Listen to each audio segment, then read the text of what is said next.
बाहर से आके यहाँ पे गजबाई हिंद यहाँ करोगे हिंदुस्तान में? क्या गजबाई हिंदुस्तान में होगा? ये हिंदुस्तान को जो है इस्लामिक राष्ट्र बनाने को, हाँ हिंद और क्या? पहले जाइए पढ़ कर आइए, पहले पढ़ कर आइए आप। अरे गोली मारो पढ़ने को, पहले मेरी बात सुनो। गोली मारो पढ़ने को, एजुकेशन का गोली मारो। तुम्हें सुनने की जरूरत ही नहीं है। अब तुम्हें जो सुनना है वो बर्बाद, तुम्हारी पीढ़ियां बर्बाद। भाई साहब बहुत बड़े हिंदू बन रहे हैं। अगर तुम सारी चीजें हिंदुओं की यूज करते हो, बताओ तुम्हारा घर भी मुसलमान बनाता, सुबह को ब्रेड खाते होगे, पापे खाते हो, मुसलमानों के। ये एनआरसी क्या है? सुनोगे तो सही, जो घुसपैठिए है ना उनको बाहर निकालना है। कौन? हाँ, उनसे ज्यादा खतरनाक हो। गोडसे जिंदाबाद मुर्दाबाद, गोडसे जिंदाबाद मुर्दाबाद। इस वीडियो में ज्यादा कुछ नहीं है, बस एक अंधभक्त ने मुसलमानों को गाली दी तो देश प्रेमी लड़के ने थप्पड़ जड़ दिया उसके चेहरे पर। हे हाय हेलो नमस्ते जी, सत श्री अकाल, अस्सलाम वालेकुम। मैं निधि शर्मा इंडिया से, और मेरे हिसाब से ये कर देना गलत है। ऐसे थप्पड़ ना मारो, अपनी बातों से ही थप्पड़ मारो। जैसे हम भी यहाँ पर प्यार भरे वीडियोस बनाते हैं, हमेशा सच की, हक की बात करते हैं, हिंदू मुस्लिम सिख ईसाई को जोड़ने की बात करते हैं। पर ये बात भी सच है कि जब हम अंधभक्त टाइप के देशद्रोही जैसे लोगों के वीडियोस देखते हैं ना, तो दिल करता है कि उनको एक थप्पड़ मार दिया जाए जाकर। स्पेशली एक बहुत बड़ी अंधभक्त, दुनिया की सबसे बड़ी घनघोर ब्लाइंड फॉलोवर बदबू पांडे के वीडियोस पर मैंने पहले रिएक्शन किया था। अब तो उसके वीडियोस देखती नहीं मैं, क्योंकि मुझे बहुत गुस्सा आता है। पर thank God I was not there in front of her, otherwise उसकी हालत खराब हो जाती। और इतने सिविलाइज्ड हम हैं कि थप्पड़ मारने का मन भी करेगा तो भी नहीं मारेंगे, क्योंकि बातों के चांटे जो है ना काफी है। चलिए हम ये देखते हैं कि किस बात पर ये सारी झड़प हुई और कौन सही है कौन नहीं है। एक बात जिंदाबाद मुर्दाबाद। वो नहीं बोल आगे आगे आगे। भाई साहब कह रहे हैं कि हाँ, ये कह रहे हैं कि ये वही है जो 200 एम्स गिनवा रहे थे, लेकिन आज तक नहीं गिनवा पाए। बता दीजिए 200 एम्स। कहा कि 200 एम्स के बराबर जो है अस्पताल खुले हैं, जिनमें 200 एम्स की सुविधाएं हैं। 200 एम्स की सुविधाएं हैं, जैसे कार्डियोलॉजी के लिए। जो लोग स्वयं को यह कहें कि मैं सही हूँ, मैं सही हूँ, उनके इतना गलत कोई दूसरा नहीं हो सकता। हो सकता है क्या चाचा? मोदी जी हमेशा ये अपने आप को अच्छा साबित करने की कोशिश कर रहे हैं। क्या बोलेंगे? नहीं, मोदी जी से ज्यादा साबित कौन कर रहा है भाई? सबसे ज्यादा साबित तो मोदी जी कर रहे हैं। रात दिन कह रहे हैं कि कांग्रेस की गलती, कांग्रेस की गलती, हमने सुधारी, हम ठीक है, हम ठीक है, हम ठीक है। जो 70 सालों में नहीं है वो हमने किया। सही कौन साबित कर रहा है अपने आप को? वो तो भाजपा कर रही है। क्या बोलने चाचा? हम नमाज पढ़ने जा रहे हैं। कौन सी नमाज पढ़ने जा रहे हैं? ईशा की कितनी रकात की होती है? 17 रकात, 4 फर्ज, 2 सुन्नत, 2 नफिल, 3 वितर, 2 नफिल, है ना? देखिए 1 मिनट, ये दुनिया का दस्तूर है। हर एक आदमी दूसरे को बेवकूफ समझता है, लेकिन जब 2 आदमी आपस में बात करते हैं, तीसरे को मालूम होता है कौन बेवकूफ। ये ठीक है, बहुत निकल गया क्या? प्रधानमंत्री नरेंद्र मोदी जी विकास बताइए सर, विकास बताइए। हम बता रहे हैं, बात ही पे आ रहे हैं, विकास पे ही आ रहे हैं। विकास कोई व्यक्ति नहीं है, विकास काम है, तो हम विकास पे ही आ रहे हैं। तो जो लोग कहते हैं कि नरेंद्र मोदी जी जो है बड़े खराब हैं, ये हैं वो हैं, उनके पास गुरूर है, भाई साहब ये तो कभी मोदी से मिले ही नहीं, तो उनके गुरूर को माप कैसे लिए? ठीक, क्या बोलेंगे, कैसे माप लिया? अभी इन्होंने अमित शाह का इंटरव्यू नहीं देखा, फिर जो लोग अभी देखा नहीं इन्होंने। मेरी बात सुनिए आप। गुरूर सारा देश देख रहा है। मीडिया के सामने एक पत्रकार ने, टीवी भारत 9 वर्ष का पत्रकार था, उन्होंने अमित शाह से कहा कि राम मंदिर का आयोजन भाजपा का आयोजन था, ऐसा कह रहे हैं लोग। तो अमित शाह ने क्या कहा कि कौन भाजपा का शामिल था? ठीक, उस पत्रकार के पास दूसरा शब्द नहीं था, क्योंकि डर बड़ी चीज है, उसे चुप रहना पड़ा। ठीक है कि भाई कुछ भी हो सकता है, और 2-3 मिनट की साइलेंस के बाद वो कहता है ठीक बात है। तो अगर किसी पत्रकार को किसी नेता के सामने चुप रहना पड़ जाए, जबकि पत्रकार का काम होता है कि वो नेता को चुप करा दे। जब कांग्रेस की सरकार थी, करण थापर नाम का पत्रकार था, मोदी जी को उठकर पानी पीना पड़ा था सवाल पर उनके, ठीक, और उनको चुप होना पड़ा था कि फिनिश करो फिनिश करो। और पहली बार ऐसा हुआ कि भाजपा के शासन में पत्रकार चुप बैठा है, ठीक है, और उसको हाँ में हाँ मिलानी पड़ी है कि ईगो नहीं है, दुनिया भर का ईगो है। जहां जहां मोदी जी जाते हैं वहां से बाकी लोग हटा देते हैं। ईगो की हद तो तब थी जब मोदी जी की माँ जी का देहांत हुआ था। मोदी जी के और भी भाई हैं, लेकिन तुमने किसी को वीडियो कैमरे में देखा क्या जब अर्थी जा रही थी? तो और पहली बार मोदी जी ने मुंडन नहीं कराया। उसके बाद भाई घर में बड़े का देहांत होता है, मुंडन होता है ना, माँ का देहांत हुआ, मीडिया की फुल का मतलब यार डेड बॉडी के साथ तुम कैमरा लेके घूम रहे हो यार, पराकाष्ठा है। कोई किसी भाई का कोई भाई नहीं था उनके साथ में, कोई भाई नहीं था डेड बॉडी के साथ में। ठीक है, तुम कह रहे हो यार कि मैं वो तानाशाही नहीं है भाई, ईगो नहीं है, तानाशाही है कि नहीं बताइए। देखिए अब इनको जो है क्या सही कि बात जिस बोल रहे हैं। संस्कार की बात कर रहे हैं उस संस्कार के बारे में इनको कोई जानकारी नहीं है। जो राजधर्म है और हमारे यहाँ जिस संस्कृति में हम पले हैं उस संस्कृति का राजधर्म कहता है कि जो राजा है उसको राज्य कार्य से निरुत्तर नहीं होना है और उसको यह जरूरी नहीं राजा हमारे यहाँ मोदी जी राजा हैं क्या इस देश के? लोकतंत्र है यहाँ तो, लोकतंत्र है फिर भी वह जो है उच्च राजा है मोदी जी। यही तो हम कह रहे हैं कि राजा है वो तानाशाही है, यही तो हम कह रहे हैं, तुम समझ नहीं रहे हो। हम कह रहे हैं लोकतंत्र को राजशाही में कन्वर्ट करने वाले नेता हैं, ईगो से चला रहे हैं देश चलता है डेमोक्रेटिक सिस्टम से। जहाँ राजा का तात्पर्य है जो हमारे धर्म में और उपनिषद में है वहाँ राजा का तात्पर्य है जो राज्य के कार्य को करता है, ठीक, जो सर्वोच्च पद पर विद्यमान है वही व्यक्ति जो है वो हिंदू मुस्लिम करे। अच्छा वो हिंदू मुस्लिम करते हैं और क्या कब उन्होंने किया? कोई रिकॉर्ड है? कपड़े से कौन पहचान रहा था? राजस्थान में वो इलेक्शनों में शमशान कब्रिस्तान कौन करता है? ईद दिवाली रमजान कौन करता है? ठीक, कौन करता है? ये तो आप करते हैं। अच्छा, मोदी जी नहीं करते हैं। नहीं मोदी जी तो नहीं करते हैं। और ये जो एनआरसी सीए वाला जो प्रोटेस्ट चल रहा था क्या? क्या है आप जानते हैं? नहीं आप जानते हैं? नहीं आप बताइए एनआरसी पता है, हमें तो पता है, तो बताइए। धर्म के आधार पे बना हुआ कानून है। अच्छा आप बताइए, आपको क्या पता है? एनआरसी सीए एनआरसी क्या? सीए एनआरसी क्या है आप बताइए। सीए और एनआरसी जो है ये जो लोग जो है कि बाहर से आए हुए हैं। कौन लोग? किस आधार पे पता चलेगा? वो लोग किस आधार पे पता चलेगा? कौन लोग बाहर से आए हैं और किस आधार पे हो रहा है? किस आधार पे हो रहा है? जिस आधार पे देश का बंटवारा हुआ था उस आधार पे हो रहा किस है। आधार पे देश का बंटवारा हुआ था? देश का हाँ, बंटवारा बताइए। दो आधार पे हुआ था, नेशनल कांग्रेस कॉन्वेंट और मुस्लिम लीग के बिहार पर हुआ था। दो पार्टियां थी, दोनों पार्टी के लोग मुख्यमंत्री बनना चाहते थे। ठीक है जो है कि ये एनआरसी एनआरसी और सीए का फुल फॉर्म बताइए। हमको नहीं मालूम है। नहीं सीए का आधार पता है तुम्हें, है ना? नहीं बताओ। सीए का आधार बताइए क्या? हर चीज का जवाब नहीं दे सकते हैं, भाई जवाब होगा ही नहीं तुम पे। भी देना पड़ेगा। सीए और एनआरसी का जवाब आप दीजिए। क्या जवाब दूं? फुल फॉर्म बताइए, फुल फॉर्म बता दीजिए सीए हाँ, एनआरसी का। सिटीजनशिप अमेंडमेंट एक्ट है सीए, ठीक है। और बताओ बताइए एनआरसी। एनआरसी हाँ एनआरसी का भी पूछे हैं ना, बताइए। एनआरसी नेशनल रेसिडेंस सर्टिफिकेट था उसका। अच्छा तो इसका क्या मतलब हुआ? सिटीजनशिप क्या उसका एक्ट? हाँ उसका ये मतलब था, ऑलरेडी भारत में नागरिक संहिता है। अगर विदेश से दूसरे देशों से कोई व्यक्ति यहाँ आता है, अगर वो वहाँ से पीड़ित है तो यहाँ पर ऑलरेडी नागरिकता दी जाती है। और भारत में नहीं, दुनिया के तमाम देशों में ये पॉलिसी है कि अगर वो दूसरे देश से सता कर आया कि उसे अपने देश में खतरा है या वहाँ से माइग्रेट हो गया किसी भी कारण से, तो वो रीजन दे और वहाँ की नागरिकता ले सकता है। भारत में नागरिकता ली थी अदनान सामी ने, अफगानिस्तान से आया था, और भी बहुत सारे लोगों ने ली थी, बहुत सारे हिंदू आए थे। आज़ादी के टाइम पे नागरिकता मिलती है। इसके बाद सुनो, ठीक है, सुनो, लेकिन सीए में क्या हुआ? नागरिकता देना कोई बड़ी बात नहीं है, नागरिकता लेना कोई बड़ी बात नहीं है, लेकिन इसका आधार जो था, हमारा संविधान क्या कहता है कि देश का जो संविधान है, देश की जो कानून व्यवस्था है, वो पंथ, धर्म और जाति और लिंग के आधार पर नहीं है। ठीक है, जेंडर के आधार पे या धर्म के आधार पे या जाति के आधार पे हम किसी के साथ भेदभाव नहीं करते। जो कानून हिंदू पे अप्लाई होता है वही मुसलमान पे। अगर सीआरपीसी के तहत ठीक कोई मुकदमा दर्ज है, एफआईआर दर्ज है, तो एफआईआर में अगर बलात्कार का मुकदमा है तो हिंदू पर भी वही कार्रवाई, मुसलमान पर भी वही, क्योंकि पंथ निरपेक्ष धर्म निरपेक्ष कानून है हमारा। मोदी जी ने, योगी जी ने पहली बार ऐसा कानून दिया जिसके आधार में धर्म दिया, संविधान की धज्जियां उड़ाते हुए दिया कि भैया कि दूसरे देशों से जो लोग आएंगे, ठीक है, उसमें मुसलमान छोड़ के हिंदू, बौद्ध, सिख, जैन, जितने भी अलग कम्युनिटी के होंगे उनको नागरिकता मिलेगी, ठीक है, मोमडन को नहीं मिलेगी। अरे अगर दूसरे देश से कोई आ रहा है, वो पीड़ित है तो पीड़ित है, फिर वो किसी भी धर्म का हो, उसका धर्म क्यों देख रहे हो? अगर वो पीड़ित है तो नागरिकता दो, और अगर नहीं दे सकते तो किसी को मत दो। धर्म को आधार क्यों बनाया? ये विरोध था। तुम बताओ। हमें लगता है इन्होंने सीए को पूरा बढ़िया से पढ़ा नहीं। आप बताइए कौन से तो आप बताइए कौन सी खंड में लिखा हुआ है कि धर्म के आधार पे नागरिकता का विरोध है? दिखाइए, आप दिखाइए। ऐसा कहीं सीएए में ऐसा कुछ नहीं लिखा है। यह भ्रामक जो है, ये भ्रामक चीजें फैला रहे हैं। भ्रम, ऐसे लोगों को जेल होना चाहिए जो भ्रम फैलाए देश को, देश में जो है नहीं। क्या भ्रम फैला रहे हैं सर, बताइए तो क्या फैला रहे हैं? जो सीएए है ये कह रहे हैं कि धर्म के आधार पे, ऐसा है नहीं। आप बताइए ना क्या है, पता नहीं है कैसे बोल रहे हैं उसमें। बताओ भाई, बताओ क्या बोले थे सीए एनआरसी के बारे में? ये आगे बढ़े। एक बात बताइए, और भी तो देश हैं, और भी तो देश हैं, वहाँ क्यों नहीं जाते? हिंदुस्तान ही क्यों है?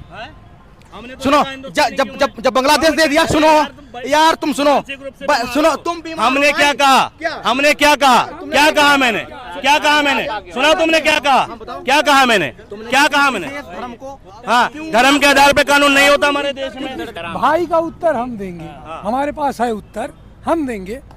हम कह रहे हैं कि अगर हमारे बाप दादाओं ने, हमारे बुजुर्गों ने कोई प्रोसीजर बनाया, कुछ सोच के बनाया, तो हम आपसे सवाल करते आखिर क्यों बनाया, क्या जरूरत? भाई बनाया प्रोसीजर, सुनो सुनो, हम कह रहे हैं, सुन लो एक मिनट, आपके घर का, आपके पिताजी हैं, उनके पिताजी हैं, उनके पिताजी हैं, तो आपका घर एक प्रोसीजर पे चल रहा, एक सिद्धांत, एक बाइलाज पे चल रहा, तो आप क्या करोगे कि हम अपनी गाथा छोड़ चले हम झांसी के मैदानों में, आप सारा प्रोसीजर तोड़ दोगे? सुन लो, हम कह रहे हैं जब भारत देश आजाद हुआ तो भारत के संविधान में सारे पक्ष और विपक्ष, सारी पार्टियां थी या नहीं थी? आपसे सवाल, थी नहीं थी? आप बताओ। हाँ बोलो बोलो, थी या नहीं थी, आप बताओ। मुझे नहीं पता थी या नहीं थी, लेकिन आप बताओ थी। सुनो सुनो, आप बताएं। पता नहीं है और जवाब चाहिए, मैं देता हूं। पता नहीं चाहिए और जवाब चाहिए। अब हम बताते रहे, उस टाइम जितनी भी पार्टियां थी भारत में, जब ये नियम बनाया गया तो सारे पार्टियों को तुरंत विरोध करना चाहिए। अब सुन लो, गलत ना, हाँ, भाजपा नहीं थी, हम नहीं मानेंगे। मतलब यार देश के इतने विद्वानों से ज्यादा, ये देखो इन्हें इनके पास लाल बहादुर शास्त्री से ज्यादा अकल है, महात्मा गांधी से ज्यादा अकल है। मतलब कैसे कैसे लोग आ गए, इन्हें तो कहते हैं मानसिक रूप से बीमार। मतलब देश में इतने बुद्धिजीवी रहे जिन्हें भारत रत्न मिला, भारत रत्न मिला है, भारत रत्न उन लोगों को, देश का सर्वोच्च पद। मतलब तुम उनसे ज्यादा बुद्धिजीवी हो, तुम भी ले लो रत्न यार, जाके मोदी जी के पास। अब महात्मा गांधी ज्यादा बुद्धिमान है। महात्मा गांधी आपने बोला उन्हें गलत कैसे बोल दिया? भाई एक बात बताओ, क्या बताएं? जब जो उस दिन, मतलब उस टाइम और आज के टाइम में बहुत अंतर है। उस टाइम में आज के टाइम में बहुत अंतर है। हमारे देश अंतर है? सुनो, अंतर ये है, आप देख लो, जमीन बदल गई। सुनो, जमीन इतिहास बदल जाएगा। भारत लोकतांत्रिक देश नहीं है, लोकतांत्रिक, पहले लोकतांत्रिक था, अब लोकतांत्रिक नहीं है। तो फिर जब पॉलिसी क्या बताएं? बाहर से आके यहाँ पे गजबाई हिंद यहाँ करोगे हिंदुस्तान में, गजबाई हिंद हिंदुस्तान में होगा? क्या होता है गजवाए हिंद? यार क्या होता है? फिर तो भाई तो बोलिए क्या होता है गजवाए हिंद? तुम्हें नहीं पता? फिर तो बहस मत करो। जब तुम्हें नहीं पता, हमें भी नहीं पता, मुझे भी नहीं पता गजवाए हिंद। तो भाई तो भारत ये धर्मशाला थोड़ी, अफगानिस्तान में जाओ ना, अरे तो भाई अफगानिस्तान चले जाओ, एक देश। अरे गजवाए हिंद बताइए, किसको? गजवाए हिंद क्या है? गजवाए हिंद बताओ। गजवाए हिंद पता ही नहीं, जब पता ही नहीं किसको, आपको पता है तो एक बात बताओ, भाई बोले CNRC गलत है, उनको पता नहीं है। ये पत्थर कौन मारता है? कौन पत्थर मारता है? क्या है पत्थर गजवाए? देखो ये बदल रहे हैं, पॉइंट बदल। गजवाए हिंद बताओ। मुझे यार मुझे पता है। गजवाए हिंद क्या है? आपने बोला गजवाए हिंद। हिंदुस्तान को जो है इस्लामिक राष्ट्र बनाने की कोई, हाँ गजवाए हिंद। और क्या? पहले जाइए और पढ़ कर आइए, पहले पढ़ कर आइए आप। अरे गोली मारो पढ़ने को, पहले मेरी बात सुनो। गोली मारो पढ़ने को, एजुकेशन का गोली मारो। पढ़े लिखे हैं कि नहीं भाई आप? मेरी बात सुनो भाई, पता नहीं कहाँ से आप ले आप व्हाट्सएप यूनिवर्सिटी से पढ़े हैं। सुनो मेरी सुनो, देश का तुम वेस्ट हो, देश का तुम्हें सुनने की जरूरत ही नहीं है, और तुम्हें जो सुनना वो बर्बाद, तुम्हारी पीढ़ियां बर्बाद। तुम क्या यार, क्या गजवाए? एजुकेशन को कह रहे गोली मारो, एजुकेशन को गोली मारो कह रहे हैं। किसको? तुम्हें सुनने की जरूरत ही नहीं है, तुम जैसे को बोलने का मौका नहीं मिलना चाहिए देश में यार। गजब की बात कर रहे हो यार, जब तुम्हें पता नहीं तो बहस क्यों कर रहे हो? जब सबने पास किया तो बीच में PFI और ये दुनिया भर का हमारा संविधान कब लागू हुआ? इतना बोले संविधान समान, हमारा संविधान कब लागू हुआ? अरे हमारा संविधान कब लागू? जवाब दो, तुम भी दो। एक पर्सनल अवार्ड क्यों घुसेड़ा उसमें? क्यों घुसेड़ा? सुन लो, भारत, सुन लो, उत्तर सुन लो, उत्तर सुन लो। इन्हें भी नहीं पता, मोबाइल में सर्च करके बता रहे हैं, जिन्हें संविधान के बारे में नहीं पता है। भारत संविधान 26 जनवरी 1950 को भारत का संविधान लागू किया गया, और 1949 को भारत का संविधान 1949 से 50 तक बनाया गया। 2 साल 11 महीने 18 दिन लगे थे, 2 साल 11 महीने 18 दिन लगे थे। 2 करोड़ से ज्यादा रुपया उस समय खर्चा हुआ था। गजवाए हिंदू सुनो तुम, लो। उसके बाद भारत एक उदार देश है, भारत एक उदार देश है, भारत एक सहिष्णु देश है, भारत एक सार्वभौमिक देश है, भारत एक औपचारिक देश है, भारत सभी धर्मों का अनुयायी है। सुन ले भाई उत्तर, है भाई, भारत सभी धर्मों का अनुयायी है। भारत, अगर हमारे दरवाजे पे कोई अतिथि आया है तो भारत उसका स्वागताकांक्षी देश है। इसलिए इसलिए भारत ने अपने संविधान में बताया कि जो 5 साल तक भारत में आकर के निवास करेगा हम उसको नागरिकता देंगे। अगर भारत को इतना दुख था उसी टाइम इस पे कटअप क्यों नहीं किया, और कटअप नहीं किया तो प्रोसीजर आज कटअप करने की जरूरत क्यों आ गई? बताइए बताइए। सुनो भाई, सुनो सुनो सुनो, अरे चुप रहो। यार हम तो बता रहे हैं ना। मैं बताऊं, जब संविधान कंप्लीट है तो पर्सनल लॉ बोर्ड किसने घुसेड़ा, क्यों घुसेड़ा? अरे तुम क्या कह रहे हो, क्यों घुसेड़ा उसमें? संविधान खत्म करने का अधिकार तुमको किसने दिया? कांग्रेस संविधान खत्म करने का अधिकार संविधान कांग्रेस ने खत्म कर दिया। संविधान पर्सनल लॉ बोर्ड किसने घुसेड़ा, क्यों? जब सारे पक्ष में सुनो करने के लिए बैठाया गया है। सुनो आराम से। संविधान खत्म करने के लिए तुम ये बोलो कि हम संविधान खत्म करेंगे, बोलो। सुनो सुनो, तुम ये बोलो कि हम संविधान खत्म करेंगे, कमी होगी, बोलो क्यों? क्यों? क्या कमी है? कमी जब कमी नहीं थी तो पर्सनल लॉ बोर्ड क्यों उसमें PFI संविधान में क्या कमी थी? पर्सनल लॉ बोर्ड क्यों उसमें घुसेड़ा गया? जब सब मुसलमानों से गड़बड़ है। यही लग रहा है जब से हिंदू मुस्लिम कब कर रहे हैं आप, इस्लामिक कंट्री क्या क्या कर धर्मशाला भाई सुनो, हम ये कह रहे हैं इस देश की तरक्की इस देश की तरक्की में मुसलमानों को भी इतना हाथ है। भाई तो हाथ है, मैं मानता हूं। ठीक है, मानते हो? बांग्लादेश ले लिया। चलो, अरे बात तो सुनो। हाँ, रहेंगे यहीं रहेंगे, किसी के बाप का देश है ये, उनके बाप का नहीं, है ना? ठीक है, बात सुनो इधर। ये बहुत बड़े हिंदू बन रहे हैं, ये भाई साहब बहुत बड़े हिंदू बन रहे हैं।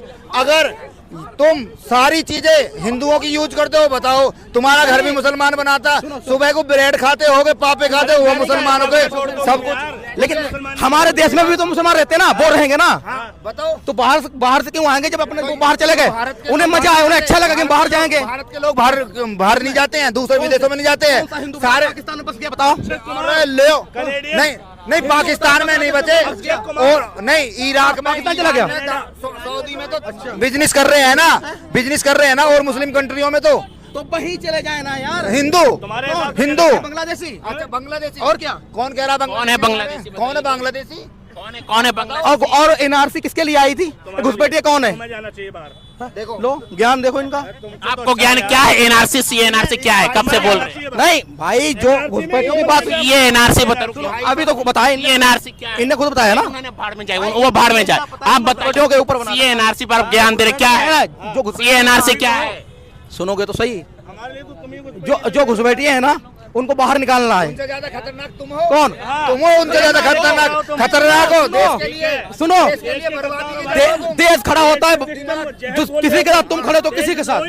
कौन? उसके साथ अभी वो ये देखिए, ये गांधी जिंदाबाद बोलते हैं, आप बोलते हैं यार गांधी तो जिंदाबाद है, उसमें गोट से मुर्दाबाद। आप बोलिए, झूठ बोल देगा या सच बोल देगा तो उससे को वो देशभक्त साबित हो गोट से मुर्दाबाद बोलिए। मुसलमानों से इतनी नफरत है, तुम एक बात बताओ, मुसलमानों से नफरत है, गोडसे से तुम्हें प्यार है, मुसलमान ठीक है, हत्यारे से तुम्हें प्यार है, किसको? हत्यारे से तुम्हें प्यार है, गोडसे से तुम्हें प्यार है। वो हत्यारा और ये मुलायम सिंह ने हजारों मरवा दिए। प्यारे नहीं थे नाथुरा। ओ क्या गोडसे जिंदाबाद मुर्दाबाद। कौन? गोडसे जिंदाबाद मुर्दाबाद। एक बात जिंदाबाद मुर्दाबाद। इससे जिंदाबाद मुर्दाबाद। मैं झूठ कह दूं, मैं झूठ कह दूं, उससे क्या होगा? अरे झूठ कैसे बोल दोगे? नहीं, सुनो। चेहरा बता देगा। मुलायम सिंह ये बताओ, नहीं। मुलायम सिंह हिंदू नहीं आया? मुलायम सिंह हिंदू ना आया? भाई जब भी तो मैं कहता हूँ, हाँ, फिर वो कौन हो गए? नहीं था मुलायम सिंह हिंदू ना आया? मुलायम सिंह हिंदू नहीं था, ये बताओ। कश्मीर से हिंदू भगाए गए। कौन से हिंदू भगाए कौन? गए? लो इन्हें नहीं पता। कौन से? अच्छा नहीं पता, आप बताइए। कौन से हिंदू भगाए गए कश्मीर से? यार न्यूज में देखो, आप तो न्यूज में हो, देखो अरे कौन से लाखों हिंदू भगा दिए, तब तो नहीं बोला। नहीं आता है। अरे बताओ ना, कौन से हिंदू है, कौन से कैटेगरी के हिंदू है? भाई लाखों हिंदू भगाए गए। अभी एक नई घटना है। अभी नहीं, मैं अब हिंदू जो कह रहे हैं ना, ये अब मैं बताता हूँ, ये बताते हैं। अभी एक हिंदू बुलंदशहर में वाल्मीकि हिंदू, उसकी भी लड़की, उसकी औरत मर गई है, उसका अंतिम संस्कार इन हिंदू ने होने नहीं दिया, उससे कह दी रास्ते में जला इसे या अपने घर में जला। इन हिंदुओं ने, जो इन हिंदुओं की ये तरफदारी कर रहे हैं, हिंदुओं ने ही हाथरस में हिंदुओं ने हिंदू की लड़की का बलात्कार करा, ये हिंदू ही बारात नहीं चढ़ने देते, ये हिंदू ही उनको मुँह रखने नहीं कर देते। किसको? अब आप मुँह क्यों नहीं रख रहे हो? किसी ने मना किया है? किस बात का है? क्यों मुँह नहीं रख रहे हो? मना किया किसी ने? हम कह रहे हैं हाथरस में पर्सनल लाइफ पर मुझे रखे ना रखे। मैं अब ये बताओ, अब इन्हें मुसलमानों से खतरा हो जाता है, कभी किसी से खतरा हो जाता है। अच्छा सुनो, अभी जितने भी अब सुनो, ये जो बकवास कर रहे हैं, जितने भी मुसलमान हीरो हैं, सब सारी लड़कियां इन्होंने दे रखी हैं उन्हें मजे मारने के लिए। भी मजे मारो, उनके साथ मूवी बनाते हैं हॉलीवुड बॉलीवुड में, उस पर नहीं बोलेंगे,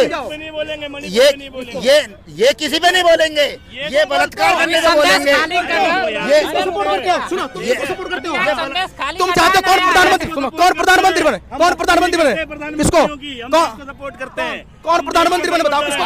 अरे बाहर में गया कोई प्रधानमंत्री, हम देश को सपोर्ट करते हैं। अरे ये भाई तो हमारे पूरी तरीके से एक ब्लाइंड फेथ में इंडल्ज हो गए हैं। और मोहम्मद फारूक भाई जो थे, जिन्होंने ब्लैक कलर का जैकेट पहन रखा था, चश्मा पहन रखा था, ही इज माय फेवरेट। जब भी कोई पब्लिक रिएक्शन वीडियो होता है और उसमें वो होते हैं तो मेरी नजर उन पे ही रहती है, क्योंकि वो इतनी अच्छी और सच्ची बातें करते हैं। पूरे पढ़े लिखे भाई हैं, एजुकेटेड हैं, इनकी तरह नहीं कि गजवाए हिंद की बातें कुछ भी बोल रहे हैं यार। और ये एक मोदी जी ने मशीन की तरह काम किया है। अंधभक्त निकालो मशीन, उनके अंदर से करोड़ों की तादाद में अंधभक्त निकले हैं। तो ये सुधार हमारे भारत में बेहद जरूरी है, क्योंकि अंधभक्त अभी भी मौजूद हैं। हम इस बात को नकार नहीं सकते। और ये बात मुझे पहली बार पता चली कि मोदी जी ने अपनी मम्मी का फ्यूनरल खुद ही कर दिया, अपने किसी भाई को भी नहीं आने दिया, क्योंकि मोदी जी बहुत पॉलिटिकल पावर होल्ड करते हैं, वो कंट्रोल कर सकते हैं, सब लोगों को रोक सकते हैं कुछ भी करने से। तो उन्होंने सारे कर्म खुद ही कर दिए, गलत है। तो अब इसको आप तानाशाही नहीं कहेंगे तो क्या कहेंगे? अपने परिवार में तो उन्होंने भरपूर तानाशाही दिखाई ना, और वही चीज वो पूरे देश पर अप्लाई कर रहे हैं, करना चाह नहीं रहे, कर रहे हैं। मीडिया को खरीद कर उन्होंने यही साबित किया है कि सरकार जो चाहे वो कर सकती है। गरीबों की छाती पर मूंग दल के किसी किसी को चैन आता है ना, वो किसी कौन है आप ही डिकोड कर लीजिए। दुख हुआ यार, इनको देख कर के दुख हुआ कि इतने ब्रेन वॉश्ड लोग भी मौजूद हैं सचमुच। मेन स्ट्रीम मीडिया को देखेंगे तो यही हाल होगा। इनको यूट्यूबर्स को देखना चाहिए, ध्रुव राठी जी को देखना चाहिए, रवीश कुमार जी, प्रज्ञा मिश्रा जी, अभिसार शर्मा जी, साक्षी जोशी जी, कुमकुम बिनवाल, इतने सारे अच्छे जर्नलिस्ट काम कर रहे हैं यूट्यूब पर, क्योंकि उन्हें मीडिया चैनल्स में तो रोजगार मिल नहीं सकता, वहां पर तो अलाउड नहीं है ना बिना दलाली के। चलिए, हम तो इस देश के सच्चे नागरिक हैं, ऐसे दिमाग हमारा किसी ने कब्जे में नहीं कर लिया है, इस बात की खुशी है। और आगे जितना परिवर्तन कर सकते हैं उतना करेंगे। ख्याल रखिएगा अपना और अपने सभी घर वालों का, और ऐसे किसी से इन्फ्लुएंस ना होइएगा प्लीज। हाँ, वैसे मुझे मालूम है कि आपने वीडियो यहाँ तक देख लिया तो आपकी मेरी विचारधारा मैच करती है। We think in synchrony. तो ऐसा हो नहीं सकता कि कोई आपको बेवकूफ बना दे, तो ऐसा हो नहीं सकता कि हमें कोई ऐसी तुच्छ बातें करके बेवकूफ बना दे, और हम अपने परिजनों को भी ऐसे उलझने नहीं देंगे। राम राम, दुआ सलाम, जय हिंद।